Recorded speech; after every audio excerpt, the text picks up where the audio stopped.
רצינו לתת לך תעודה, כי אתה הכי חכם על כדור הארץ.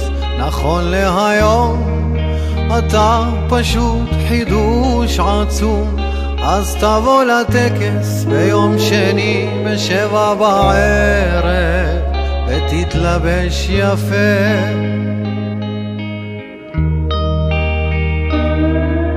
חשבנו לתת לך הסכמה שאתה הכי ראוי על כדור הארץ, איש של שלום, בלעדיך העולם הוא סתם מקום. אז תבוא, יש טקס ביום שני ב7 בערב, זה בשידור